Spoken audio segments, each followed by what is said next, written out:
Mesdames, Mesdemoiselles, Messieurs, bonjour. Actualité est très chargée aujourd'hui. Nous commençons par la médecine. Grève du cœur la nuit dernière au Canada. Exploit hier en France. C'est dans le service de chirurgie cardiaque de l'hôpital Broussais, vous le savez déjà, que pour la première fois au monde, en effet, un stimulateur cardiaque à énergie atomique a été implanté dans le thorax d'une femme dont on ne connaît pas l'identité. Il est en effet très difficile d'avoir des informations à l'hôpital Broussais où se trouve actuellement François Cornet, qui peut-être a des nouvelles à nous donner ce matin. Nous allons le retrouver là-bas dans un instant. À vous, l'hôpital Broussais. 9, 8, 5. Alors qu'au Cap, en Afrique du Sud, un opéré du cœur de 53 ans battait hier le record de survie du docteur Philippe Bleuberg avec 595 jours, dans le service de chirurgie cardiovasculaire que dirige le professeur Dubost, ici à l'hôpital Broussais, où fut pratiquée il y aura bientôt 2 ans la transplantation cardiaque du père Boulogne, une équipe de chirurgiens français réussissait cette grande première mondiale, l'implantation sur un être humain d'un stimulateur cardiaque atomique. Ce matin, tous les grands quotidiens relatent l'événement qui fait la une de presque toute la presse. Le stimulateur cardiaque pourrait être utilisé aussi pour d'autres organes, c'est le titre de France Soir. L'Aurore, un cœur bat grâce à une pile atomique. Le Parisien libéré, le cœur atomique mis au point par le professeur Lawrence bat dans la poitrine d'une femme de 58 ans. Enfin, Paris Jour, une malade reçoit le premier cœur atomique français. Malgré ces titres, on doit se contenter ici ce matin à Broussais d'informations fragmentaires. Alors que nous suivions il y a quelques jours en direct la rentrée d'Apollo 13 et des naufragés de l'espace, on doit se contenter ici d'informations fragmentaires glanées de ci de là au hasard des rencontres de couloir. Une bonne nouvelle toutefois, l'opérée, une femme de 58 ans, et ce matin paraît-il en très bonne santé, 24 heures maintenant après son opération. Il y a peut-être une raison à ce mutisme qu'observent ici les médecins de l'hôpital Broussais. La femme qui vient d'être opérée aurait demandé à ce qu'on ne révèle pas son identité. C'est peut-être pourquoi les médecins ne veulent pas pour l'instant encore parler. Ce sont là les seules informations que nous ayons. C'est pourquoi je vous rends l'antenne. À vous, Cognac-Jet. Merci. Nous avons d'autres questions à poser à François Closet. Qu'est-ce qu'exactement qu'un stimulateur? Eh bien, c'est un appareil qui délivre à peu près toutes les secondes une petite impulsion électrique pour stimuler les muscles qui commandent les contractions cardiaques lorsqu'il y a des défaillances dans le fonctionnement de ce système. Et comment ces appareils marchaient-ils jusqu'à présent? Eh bien, jusqu'à présent, ces impulsions électriques étaient fournies par une pile chimique miniaturisée. L'inconvénient, c'est qu'il fallait à peu près changer la pile tous les 18 mois, ce qui supposait une petite intervention puisque la pile est placée à l'intérieur du corps. Donc je crois que les avantages de la pile radioactive, c'est qu'évidemment elle dure plus longtemps. C'est cela, la pile isotopique dure à peu près 10 ans. Donc, pendant 10 ans, le malade n'a pas à subir de telles interventions. Et comment cette pile produit-elle du courant? Alors, ce n'est pas... Il faut faire la distinction. On dit que c'est de l'énergie atomique, si on veut, mais c'est très différent de l'énergie qui fournit, par exemple, de l'électricité dans les centrales nucléaires. Dans ce cas-là, c'est de l'uranium qui se casse en deux. C'est de la fission qui fournit l'énergie. Là, ce sont des atomes qui se désintègrent. C'est de la radioactivité qui émettent des radiations. Alors, il se trouve que ces radiations, c'est de l'énergie.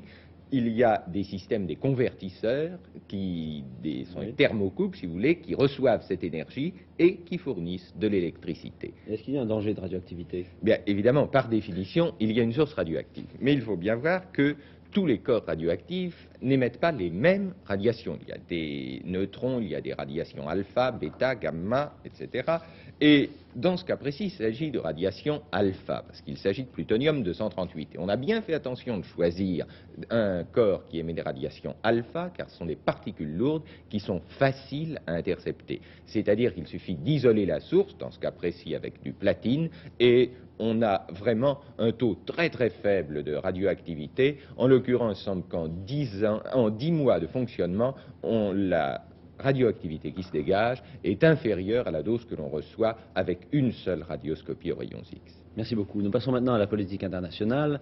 À Berlin, réunion ce matin à 10h30 des représentants des 4 grandes puissances, sous la présidence de M. François Sédou de Closonne, le représentant de la France à Bonn.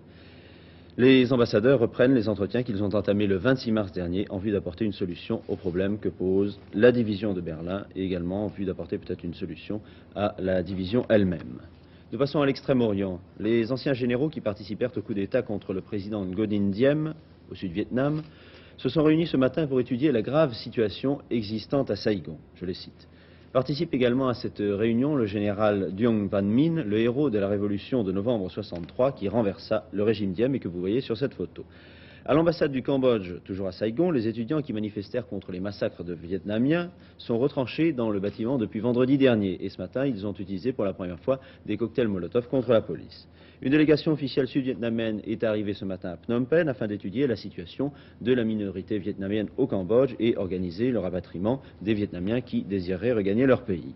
Si ces quelques 400 000 Vietnamiens qui sont au Cambodge désirent rentrer au Sud-Vietnam, nous les y accueillerons. C'est ce qu'a déclaré le ministre sud-vietnamien des Affaires sociales à son arrivée ce matin à Phnom Penh. On apprend d'autre part que le Cambodge cherche à obtenir des États-Unis de quoi équiper entièrement une armée. Mais le président Nixon n'aurait encore pris aucune décision. Et la commission sénatoriale des Affaires étrangères, américaine bien entendu, s'oppose résolument à tout envoi d'armes à Phnom Penh. C'est ce qu'a dit. C'est une révélation faite hier soir à Washington par le sénateur William Fulbright, le président de cette commission des Affaires étrangères. Toujours à propos de la situation au Cambodge, le ministre indonésien des Affaires étrangères, M. Adam Malik, a proposé de son côté que la conférence des pays asiatiques sur le Cambodge se tienne à Jakarta les 11 et 12 de ce mois. Le but de cette conférence serait de trouver une solution à la situation explosive qui règne là-bas. Explosive, c'est le terme de M. Malik. Revenons en France, un sondage de la Sofres, réalisé pour l'émission d'information première à armes égales, qui sera diffusée ce soir et qui opposera M. Eugène Descamps, le secrétaire général de la CFDT, à M. Jean Riboud, industriel. 54% des Français estiment, selon ce sondage de la Sofres, que le syndicalisme doit se limiter à la seule défense des salariés. C'est ce que pense également la CFT, la Confédération française du travail, un syndicat indépendant et non représentatif selon la loi. Contesté par toutes les centrales syndicales ouvrières qui lui reprochent d'avoir été créé de toutes pièces par le patronat, ce syndicat a néanmoins remporté récemment des résultats non négligeables lors de différentes élections professionnelles. Qu'en est-il exactement? C'est ce que va nous dire François Gault. C'est surtout dans l'industrie automobile, ici chez Citroën, dans la fonction publique, la chimie, les grands magasins, que le syndicalisme indépendant a recruté ses adhérents. Selon la CFT, il serait plus de 250 000. C'est le cas de Nicole Hervé, 23 ans, vendeuse dans un grand magasin parisien. Elle gagne environ 1000 francs par mois. Pour elle, un principe de base, syndicalisme et politique ne vont pas de pair. Écoutez-la. On ne peut pas s'occuper, à mon avis, et de syndicalisme et de politique. Il y a trop de problèmes que l'on doit résoudre pour les employés, pour en plus s'occuper de politique. La politique, c'est à part pour moi. Vous n'avez pas l'impression qu'il y a une influence du patron ou de la direction, disons, sur le syndicat? C'est-à-dire, nous avons évolué, peut-être que ça se rapproche un peu, si vous voulez, des idées du patron, mais non, c'est-à-dire nous collaborons presque, si vous voulez, sans collaborer réellement. Le siège de la CFT, c'est là, dans ce quartier populaire de Paris. Parce que la CFT pratique un syndicalisme différent des autres. Les autres syndicats considèrent les travailleurs comme une masse de manœuvre, c'est-à-dire qu'ils donnent des instructions aux travailleurs. Justement, vos adversaires vous reprochent non pas votre apolitisme, mais disent l'apolitisme, c'est déjà faire de la politique. Qu'est-ce que vous en pensez? Non, les syndicats indépendants, les travailleurs en général d'ailleurs, ne peuvent être unis que s'ils font comme les patrons, c'est-à-dire s'ils laissent de côté la politique. Or, nous avons, nous, préconisé et défendu un syndicalisme totalement indépendant. Les travailleurs n'ont pas besoin de faire de politique sur le lieu de travail. C'est une source de division. Il est certain que la politique conditionne en partie le syndicalisme, mais il faut séparer les deux. Et je vous arrête encore, parce que, en ce qui concerne votre indépendance, par exemple, on vous reproche souvent d'être des syndicats maison, d'être même des syndicats briseurs de grève. Qu'est-ce que vous en pensez également? Nous ne sommes pas les syndicats briseurs de grève, ce sont des syndicats, en quelque sorte, qui sont payés par un patron pour empêcher des mouvements de grève. Nous sommes fermement attachés à la liberté syndicale, c'est-à-dire que nous voulons, s'il y a un mouvement de grève, qu'il y ait auparavant un vote à bulletin secret permettant de dégager ou non une position pour la grève. Puis, qu'est-ce qu'un syndicat maison? C'est un syndicat qui est créé par le patron pour des besoins patronaux. Or, dans toutes les entreprises où la CFT existe, et où elle est majoritaire, les travailleurs ont des salaires suffisants, des conditions de travail intéressantes et surtout des rapports humains qui donnent satisfaction aux ouvriers comme aux cadres. Suite de l'actualité sociale, le point de la grève à Orly et au Bourget, aucune perturbation sensible pour les passagers, sauf naturellement dans les parkings, puisqu'il n'y a pas d'employés pour contrôler l'entrée des véhicules, tout le monde se met dans les parkings un peu n'importe comment. Le trafic aérien, quant à lui, est très régulier. À l'Assemblée nationale, cet après-midi, M. Maurice Schumann fera une déclaration sur la politique étrangère, qui sera suivie d'un débat. Ce sera en quelque sorte l'occasion de faire le point. Demain, un débat important, puisqu'on discutera du projet de loi qui devrait faire des casseurs les payeurs, pour reprendre l'expression du Premier ministre, M. Jacques Chaban-Delmas. Un verdict, le tribunal de Vienne, dans l'Isère, a rendu son jugement dans le procès de la catastrophe de Feyzin, la raffinerie qui, le 4 janvier 1966, avait brûlé. Il y avait eu 18 morts et une centaine de blessés. M. Berthollet, qui était alors directeur de la raffinerie, a été condamné à 1 an de prison avec sursis et 2000 francs d'amende. Le colonel Pierret, le commandant des sapeurs-pompiers de Lyon, grièvement blessé en luttant contre l'incendie, 1 an de prison avec sursis et 1000 francs d'amende. Tous deux sont condamnés pour homicide involontaire. Il est à préciser que ces condamnations tombent toutes sous le coup de la loi d'amnistie de 1969. Un reportage maintenant qui va nous entraîner assez loin de l'Isère, un reportage de notre station de Nantes sur la construction du pont de Noirmoutier. À vous, Nantes.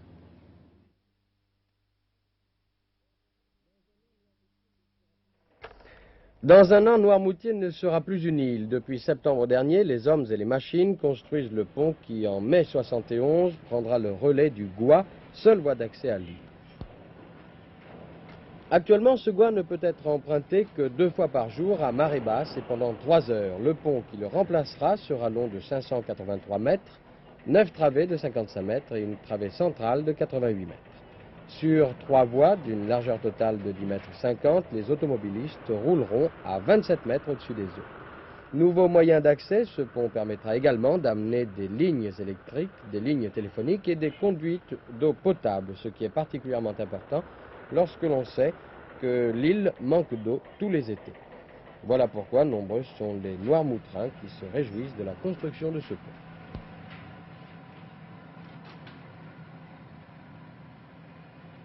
Le commentaire était de Daniel Casal. Des nouvelles du temps maintenant, une tempête de neige est signalée. Depuis le début de la matinée, la neige tombe à gros flocons sur le Limousin, principalement en Haute-Vienne et en Creuse, où la couche atteint près de 10 cm. Les routes sont néanmoins dégagées. Il neige également en Corrèze. Les sports maintenant, Michel Drucker, le champagne va couler, je crois, à flot à Reims. Oui, c'est très possible. En tout cas, il y aura foule au stade Auguste Delaune à Reims ce soir pour le match de football France-Roumanie qui, s'il est amical et sans enjeu, sera sans doute un match très agréable et très intéressant à suivre. La France, vous le savez, n'est pas qualifiée pour la phase finale de la Coupe du Monde qui aura lieu dans quelques semaines au Mexique, mais elle prépare maintenant, il lui faut penser à la prochaine saison internationale dont le sommet sera la Coupe d'Europe des Nations. Quant aux Roumains, ils sont eux qualifiés, c'est cela qui est intéressant dans ce match, ils sont qualifiés pour la finale de la Coupe du Monde, pour la phase finale, ils ont en effet éliminé le Portugal, la Suisse et la Grèce. C'est une grande performance. Ils joueront à Mexico dans le groupe de Guadalajara, le groupe de l'Angleterre. Mais oui, quelle belle prononciation. Le groupe de l'Angleterre et de la Tchécoslovaquie, entre autres. C'est un groupe très difficile. C'est le groupe de quoi? De Guadalajara. Très bien. Voilà, M. Volcker. L'équipe de France est à un élément près, celle qui a fait match nul avec la Bulgarie récemment à Rouen, match que nous avions télévisé. Ce changement, c'est Jean-Noël Huck, le jeune joueur de Strasbourg, qui fera ses grands débuts. Il remplace le Stéphanois Brassard, qui lui est blessé. Dans l'équipe de Roumanie, une attraction, le gardien Radacanu, gigantesque, 1m92, 98 kg. Ce match France-Roumanie sera télévisé dans sa totalité à partir de 20h30 sur la 2e chaîne ce soir.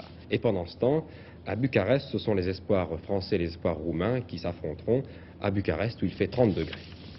Football toujours, tout n'est peut-être pas perdu pour le Paris Football Club. Depuis que tour à tour, la Fédération française de football et le groupement des clubs professionnels ont dit non au Paris Football Club, la situation a quelque peu évolué puisque les pouvoirs publics viennent de se manifester. Monsieur Joseph Comiti, le secrétaire d'État à la jeunesse et au sport, vient en effet de s'entretenir longuement avec les dirigeants du Paris Football Club et il a reçu également le président du groupement des clubs professionnels, monsieur Sadoul, et le président de la Fédération française de football, monsieur Jacques Georges. On saura sans doute dans quelques jours quel sera le résultat de ces consultations. Boxe, hier soir au Palais des Sports, les boxeurs français ont connu des fortunes diverses. Le Rémois gallois a trop facilement battu un modeste japonais qui répond au nom de Misuguchi, arrêt de l'arbitre au 7e round. Yolan Lévesque a été battu par un boxeur qui lui a du talent, un américain, Stan Eward. Quant au combat vedette, il opposait le champion de France de la catégorie des super welter, Roger Zamy, à un Panaméen que l'on connaissait peu, qui s'appelait Hector Sanchez, un combat dont l'issue fut dramatique. Loïs Vanley. Au Palais des Sports, le match vedette oppose Roger Zamy, culotte blanche, champion de France des super welter, au Panaméen Hector Sanchez, dont le manager, c'est très rare, est une femme, la señora Carmen de la Peña. Sanchez, classé parmi les meilleurs boxeurs mondiaux de sa catégorie, commence un petit ballet autour de Zami. Mais son extraordinaire jeu de jambes, ses changements de garde ne parviennent pas, sauf au cours du premier round, à détourner la pression exercée par l'Antillais. Sanchez est très mobile, mais son efficacité n'est pas apparente. Zami a accumulé les points au cours des 9 premiers rounds. Il a sabré les flancs de son rival, minant sa résistance et son souffle. L'efficacité du poulain de Bretonnel est certaine, ce dernier round va être dramatique. Regardez le film de nos caméramens Odin et Alikov. Voici ce qui s'est passé à 30 secondes de la fin du combat. Admirez le crochet du droit qui va jaillir de la garde de Zami.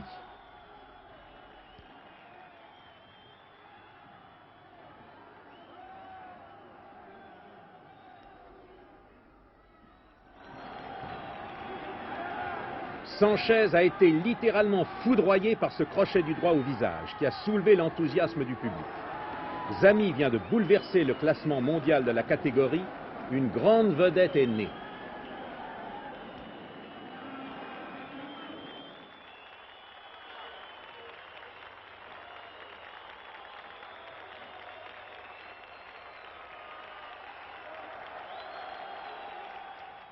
Une grande vedette est née, mais dans des circonstances vraiment un peu réjouissantes. Vous avez été voir son adversaire après dans les vestiaires. Oui, quel état était-il? Pendant que Zami posait pour les photographes, Hector Sanchez était au vestiaire. Il est resté de longues minutes dans un état comateux. Il devra bien sûr, c'est le règlement, observer un mois de repos et passer des examens avant de remonter sur un ring. Mais je pense qu'après le chaos que vous venez voir, il serait peut-être plus sage pour Sanchez de se reposer un peu plus d'un mois. Car dans l'histoire de la boxe, les exemples sont nombreux de boxeurs qui n'ont jamais récupéré d'un chaos. D'autres nouvelles sportives en bref. Basket, les Français ont remporté le tournoi de Sofia en battant la Hongrie. C'est une bonne performance, 67-61. En cyclisme, à la Vuelta, le Tour d'Espagne, c'est un Hollandais, René Pijnen, qui est en tête devant Okana et Van Sprigel, qui sont les deux favoris de l'épreuve. Enfin, en tennis, le Roumain Nastase a remporté les internationaux de Rome en battant le Tchèque Kodeš en 4-7. Il a empoché la coquette somme de 4 800 $, c'est-à-dire près de 3 millions anciens de francs, car le Roumain Nastase a également remporté le double associé à son compatriote Thiriac. Voilà, Bernard Volquin. Nous passons maintenant au tourisme, plus exactement à un moyen de rendre la vie plus agréable aux touristes, notamment ce qui concerne la réservation des chambres, qui sera faite beaucoup plus rapidement grâce à un ordinateur. Nous écoutons Jean-Paul Sauté. Présenté voici quelques jours à Tignes, la réservation par ordinateur est une révolution. Un simple coup de téléphone remplace une longue procédure épistolaire. L'Office du tourisme, bonjour. Oui, bonjour mademoiselle, c'est pour une réservation s'il vous plaît. Oui, ne quittez pas, je me mets en contact avec l'ordinateur de Grenoble. Merci. Une station de sport d'hiver moderne est comparable à une grande entreprise. Il est donc normal qu'elle utilise les moyens de gestion d'une grande entreprise et a priori l'ordinateur. Que désirez-vous? Je voudrais une chambre à 2 lits. Deux lits, oui. Relié par téléphone à un ordinateur central, un terminal, une simple machine à écrire, permet l'établissement d'un fichier précis de l'état des possibilités d'hébergement d'une station. Dès lors, un client pourra satisfaire ses exigences légitimes en une seule et unique démarche, supprimant les courriers inutiles et les attentes au bout du fil. Je ne sais pas quelles vont être les disponibilités. Bien, écoutez, disons entre le 1er mars et le 15 avril alors. Le 1er mars et le 15 avril. Oui.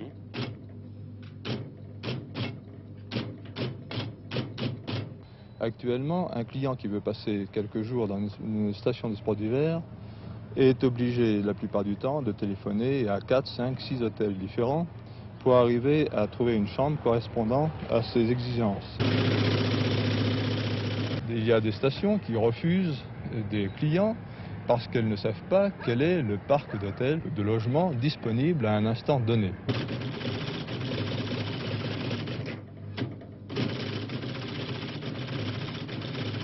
Oui, alors il nous resterait plusieurs possibilités, en studio ou en chambre d'hôtel. Oui, écoutez, peu importe studio ou chambre, il me faut quelque chose de plein sud.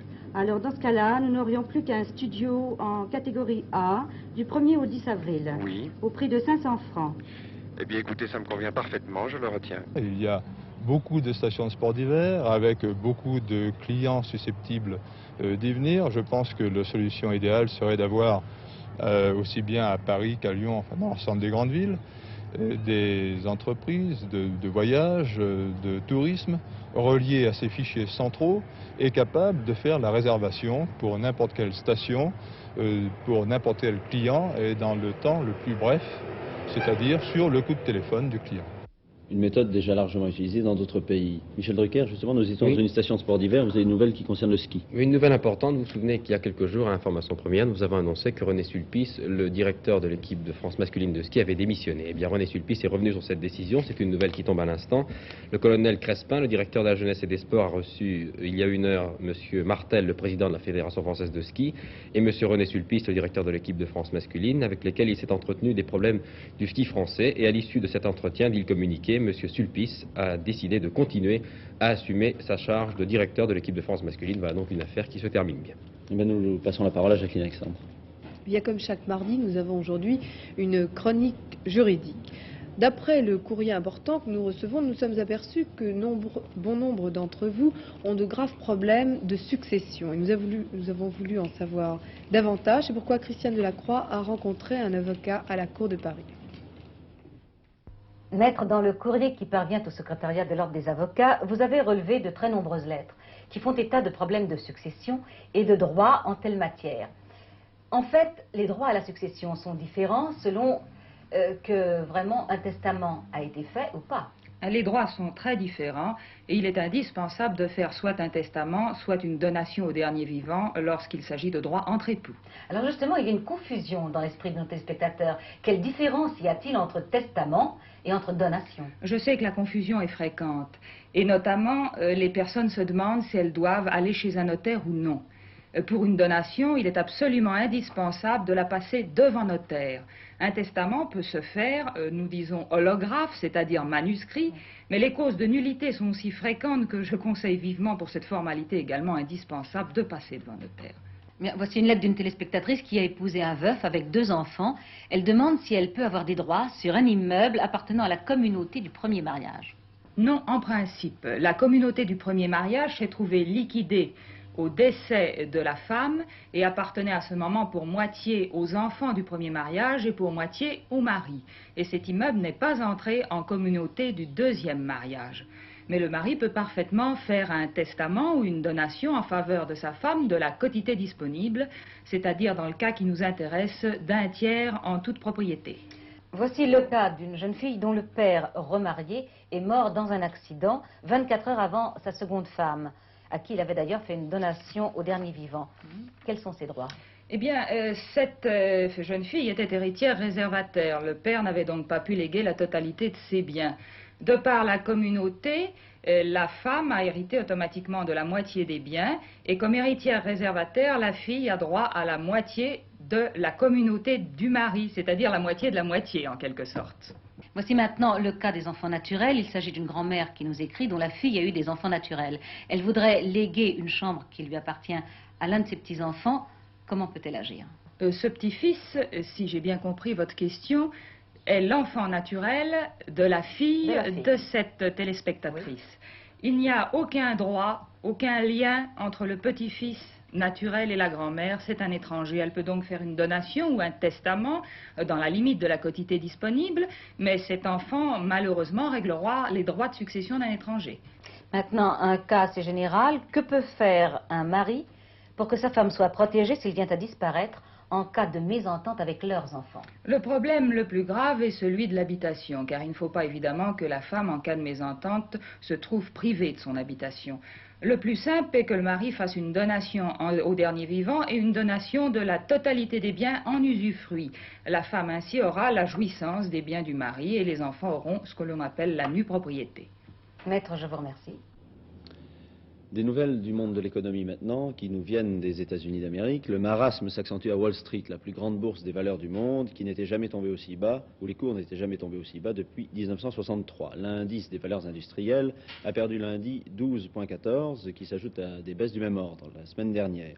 Malgré l'ampleur de cette baisse, près de 7% en un mois, et son accélération, donc depuis quelques séances, le marasme n'a pas provoqué de panique parmi les détenteurs d'actions. On souligne même que, rarement au contraire, les affaires ont été aussi calmes. Qu'en est-il à Paris? C'est ce que je demande à Michel Tardieu. Je veux dire, Bernard Volcker, que la Bourse de Paris a toujours pour habitude de garder un œil sur Wall Street et que les événements américains ne laissent pas les financiers français indifférents. Si bien que je crois, comme beaucoup de professionnels, que si la bourse de Paris est mauvaise en ce moment, et mauvaise aujourd'hui encore, c'est en grande partie à Wall Street qu'elle le doit. Comme vous le dites, Wall Street baisse sans panique. On est au plus bas depuis la mort du président Kennedy, mais comme le rappelait le Herald Tribune de ce matin, à l'époque on avait baissé dans la confusion et la panique, alors qu'on se retire actuellement dans le calme, malgré 18 jours consécutifs de baisse. Pas de panique, c'est vrai, mais le moral n'y est vraiment pas. Les financiers américains ne voient pas de motif dans l'immédiat de reprise de leur marché. Vous allez voir tout de suite que les valeurs américaines à Paris sont également en baisse. Vous voyez sur ce tableau General Motors et ITT au bas de la deuxième colonne, et qui sont toutes les deux en baisse. 409,50 contre 416 pour General Motors, 282,50 contre 287,50 pour ITT. Pour le reste, les porteurs de Redoute et autres peuvent voir des cours des valeurs françaises. Et les banquiers américains en ce moment sont en train de tracer un tableau assez noir de la situation. La Chase Manhattan Bank continue de dénoncer la politique actuelle du gouvernement de M. Nixon, qui risque, selon elle, de conduire à la récession. Et beaucoup d'autres banques, avec beaucoup de patrons, comme toujours dans ces cas-là, demandent la fuite en avant, c'est-à-dire demandent qu'on augmente la production pour essayer de rattraper l'accroissement de la demande. Pour l'instant, les autorités monétaires ne l'entendent pas du tout de cette oreille, et la Réserve fédérale se plaint au contraire que les disponibilités monétaires ont augmenté trop vite ces derniers mois. Et nombre de conseillers du président Nixon disent que les revendications salariales actuelles absorberaient très vite les gains de productivité si la politique restrictive actuelle était relâchée. Les résultats de cette politique de rigueur, eh bien, se font sentir dans tous les secteurs, notamment dans les grandes sociétés dont les bénéfices baissent. La General Motors et Ford viennent d'annoncer une baisse sensible de leurs ventes et de leurs bénéfices pendant le premier trimestre. Pour General Motors, la baisse des ventes est de 14% et celle des résultats bénéficiaires de 33%. Pour Ford, la baisse des profits est de l'ordre de 25%, vous le voyez, c'est très sensible. Et les États-Unis s'inquiètent d'autre part de l'évolution de leur balance commerciale. Certes, les résultats du mois de mars sont bons, ils sont un peu moins bons que ceux du mois de février, mais les membres du gouvernement ont l'impression que dans les mois qui viennent, la situation va se modifier et que la balance va se détériorer d'ici à la fin de l'année. Rien dans tout cela, vous le voyez, qui puisse rendre très enthousiastes les porteurs américains de valeurs mobilières, d'autant plus que la situation au Vietnam et au Cambodge continue de les préoccuper fort. La tendance des financiers à vendre sur le marché est renforcée par la présence des grands fonds de placement. Vous savez, ces fonds de placement ont amené à la bourse une clientèle nouvelle qui bien souvent n'avait jamais pris de valeur mobilière et qui ne savait pas ce que c'était. Et ces bleus du marché financier ont tendance à tourner les talons dès qu'il y a un coup dur. Ils n'ont jamais vu une baisse sérieuse et ils vendent très rapidement. Donc les fonds qui doivent faire face à des remboursements importants sont tentés de vendre. Et bien souvent, ils sont tentés d'anticiper et de garder des liquidités, si bien que tout cela accélère la baisse du marché de Wall Street. Alors comment en sortir? Eh bien, très probablement par un redémarrage du marché. Vous savez que c'est toujours au moment où plus personne n'a le moral que les marchés se mettent à repartir. Et ce redémarrage de Wall Street devra probablement beaucoup à l'inflation. Les Américains votent en novembre pour réélire une partie de leurs députés, ou pour élire de nouveaux députés plus exactement. Et il est probable que les républicains insisteront très fort auprès du président Nixon pour qu'il fasse preuve d'un petit peu d'indulgence en matière économique et qu'il relâche sa politique afin de faciliter l'élection des membres de son parti. Et relâcher la rigueur en matière politique dans la situation actuelle des États-Unis, ça veut dire accepter en partie les facilités de l'inflation.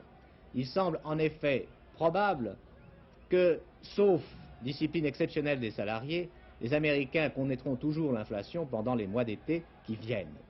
Si bien que la grande chance de redémarrer sur Wall Street, c'est effectivement l'inflation.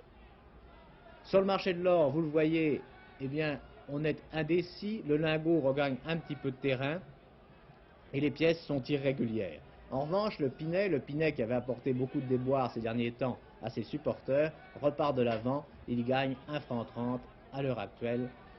La séance n'est pas terminée, mais quand je suis remonté ici dans le studio, il gagnait 1,30 franc et je crois même qu'il a monté derrière. Ici, la Bourse de Paris. À vous, Bernard Volcker. Eh bien, je crois que c'est vous qui vouliez dire au revoir. Non, je vous en prie. Merci. Nous disons au revoir tous les deux. Au revoir, à demain.